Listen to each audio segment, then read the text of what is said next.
Hello everybody and welcome back. I'm April May Walston and today I'm going to demonstrate to you how I painted this copper banded butterfly fish. So stay tuned.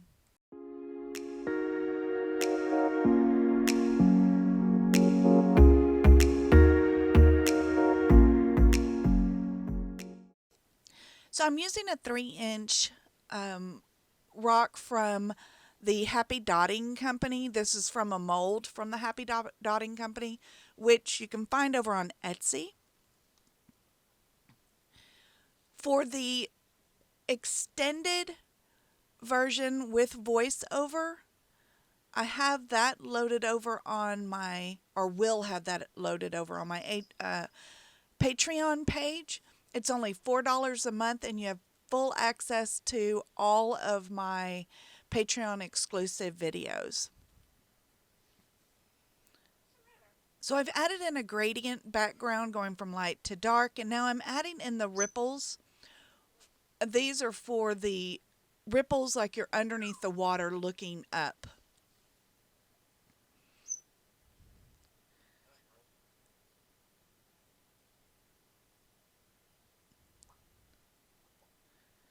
And now I'm adding in the kind of the live rock and coral down on the bottom. I want this to look subtle, so I'm using a color that's just slightly lighter than the background.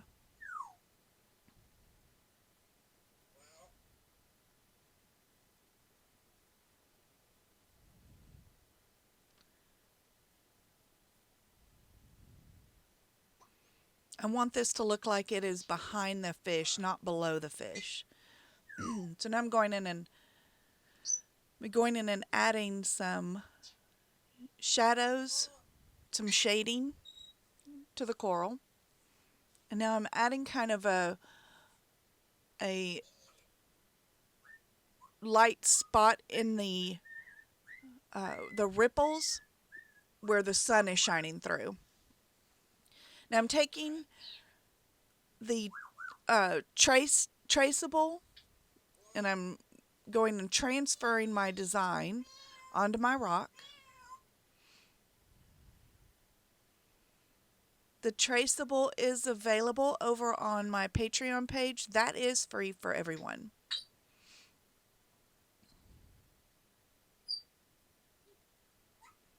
Now this fish is white and orange, but there's very little actual white on this fish. When you're painting your subject, if it's got any white on it that isn't like a highlight, like say a white dog or a white horse, those colors when you're painting them are rarely ever white. White is so reflective that it's going to pick up the colors around it. So, it's going to pick up greens and blues, from the grass and the sky. And any other, if it's standing next to a barn, it may pick up some browns. So you never want to paint your whites white. That's going to make your subject look very flat. Once you start adding the colors in around it, one, it's going to make it feel more incorporated into the background, and it's going to give it a lot more depth and dimension, and it's not going to let it feel flat. The only time you want to use white, for me, it's either a very bright highlight or it's the sparkle in the eye is usually the white. The only time I use full titanium white when I'm trying to paint something realistic. Or realistic. It's very early in the morning for me. I want it to look realistic. There we go. My brain is not functioning quite right this morning.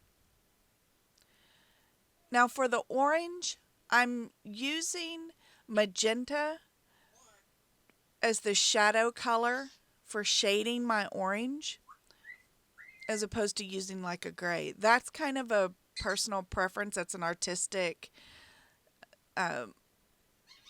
li- licensing that I'm taking there. So I personally like the way magenta looks against orange.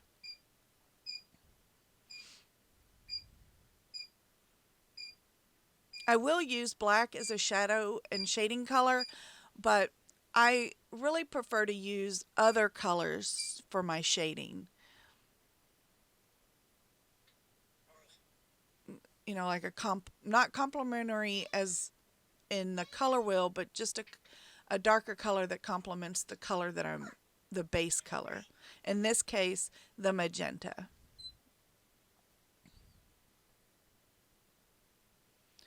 You know, for white, I'll use blues or purples.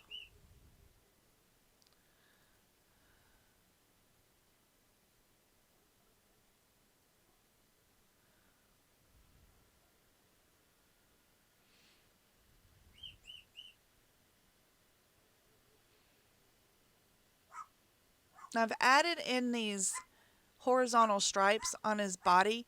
That's to indicate the scales, and I will be glazing paint over that to make it a lot more subtle looking.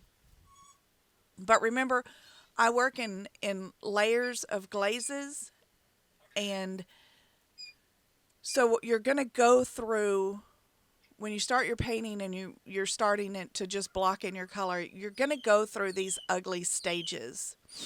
And you just have to know that that's normal, and that as long as you keep adding more layers and adding more glazes, it's going to look better. I'm sorry, my bird is being chatty this morning. She's always pretty chatty.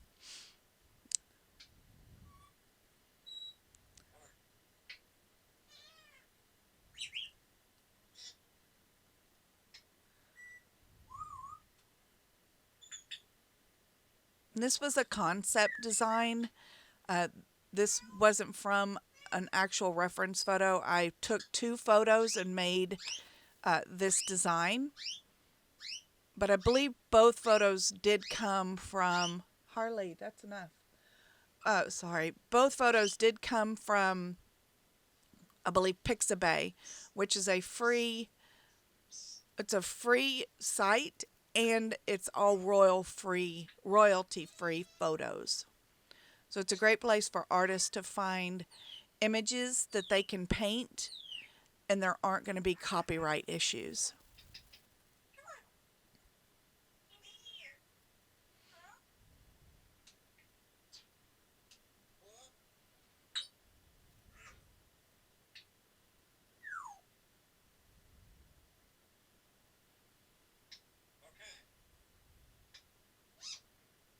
Now, the look I'm going for on this fish is just a realistic look. I'm not going for hyper realism because there is a difference.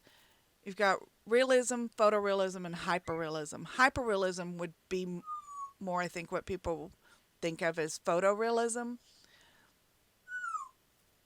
Hyperrealism is like you're looking at a photo and it's hard to tell the difference. I don't want this to look like a cartoon. I want it to look like a real fish, but I don't want it to look like a photograph. Or I'm not concerned if it doesn't look like a photograph. Because I'm taking some artistic licensing here. Now I'm adding in some bubbles.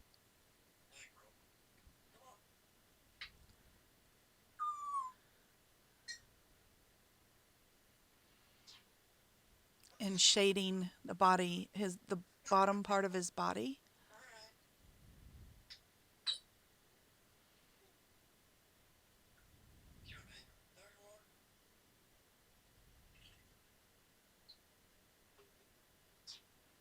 Now the extended version, like I mentioned before, where I explain in more detail how I'm painting this fish, is located over on my Patreon page.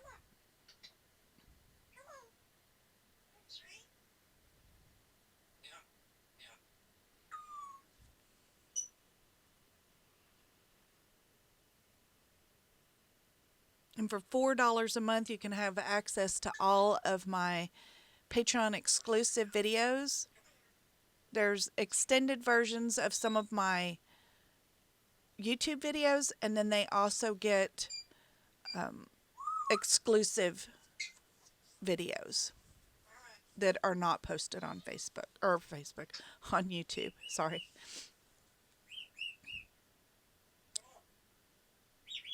So now I'm going in and just kind of lightening up this back part of his fin or body.